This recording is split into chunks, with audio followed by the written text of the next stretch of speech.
Salut à tous, c'est Sophie du blog coursdejaponais.com et on se retrouve aujourd'hui pour la dernière vidéo de notre série sur les hiragana, katakana et toutes les règles qui vont avec.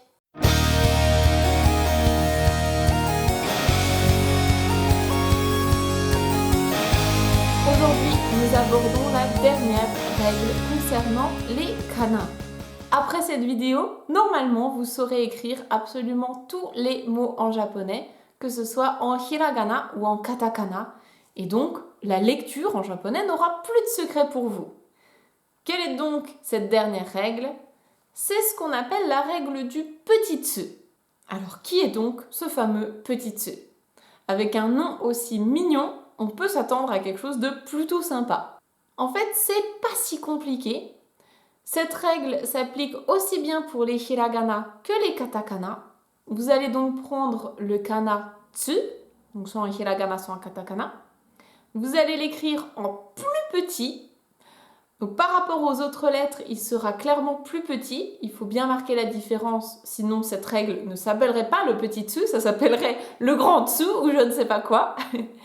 Et donc une fois qu'il est écrit en plus petit, il va nous servir à marquer une pause dans le mot ou alors à marquer un redoublement.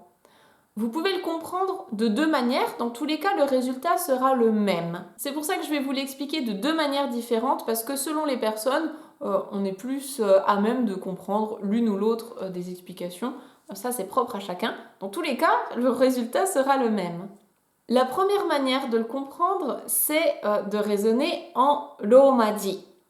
Alors, je sais, je crie toujours sur les romaji, je suis pas contente et je les aime pas, certes, mais là pour le coup, ça va nous être assez utile. Si on considère que le petit tsu est un redoublement de consonnes, ça va ressembler à ça. Je vous donne quelques exemples.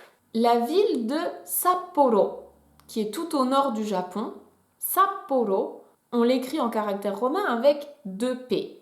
Ces deux P, en japonais, c'est le petit tsu, justement. On ne va pas l'écrire Sapporo, mais bien Sapporo. Est-ce que vous entendez la différence? Sapporo, Sapporo. Ce double P, en caractère romain, c'est le petit tsu. Autre exemple, Hokkaido. Hokkaido. Le double K, c'est également un petit tsu. Donc, vous allez doubler la consonne qui vient juste après le petit tsu. Un petit peu comme ça, comme si ça restait dans votre gorge, le double P, le double K, le double T. Sapporo. Hokkaido. Donc ça, c'est la première manière de comprendre la règle du petit tsu. Si ça ne vous parle pas trop, je vous donne la deuxième manière. Il faut visualiser le petit tsu comme étant une espèce de pause dans le mot, comme si vous reteniez votre respiration ou comme si vous aviez le hoquet. Je vais reprendre les deux exemples précédents. Sapporo. Vous voyez, je marque une pause, vraiment comme si j'avais le hoquet et que j'arrivais plus à respirer. Sapporo. Deuxième exemple. Hokkaido. Il y a bien une pause comme ça dans mon mot. Si on raisonnait à nouveau en musique, on pourrait dire que cette pause marque un temps. Sapporo. Hokkaido. Donc effectivement, si on reprend l'image de la musique, le petit tsu marque véritablement un temps dans le mot. Donc il ne faut pas oublier de le prononcer. Sinon, ça peut mener vraiment à des gros quiproquos entre deux mots qui se ressembleraient, un qui a un petit tsu et un autre qui n'a pas de petit tsu. Et encore une fois, cette règle s'applique aussi bien au hiragana que au katakana. Et d'ailleurs, il y a énormément de mots en katakana qui ont des petits tsu. Je pense notamment à des prénoms comme Greg, le nom de mon mari qui est Greg, donc Greg, on peut mettre un petit tsu. Ou bien l'une de mes élèves qui s'appelle Charlotte, donc Charlotto. Charlotto. Il y a bien un petit tsu également.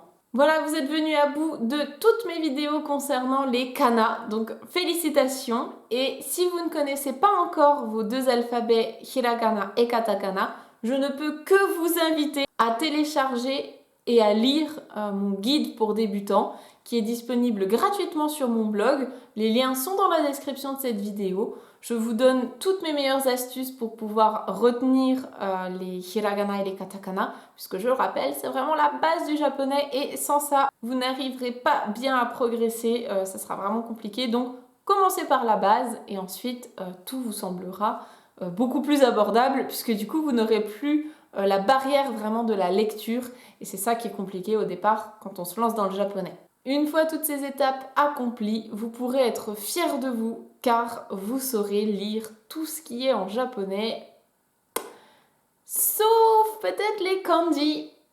Et ben ça tombe bien parce que les kanji c'est le thème de la vidéo de demain. Donc je vous dis à demain.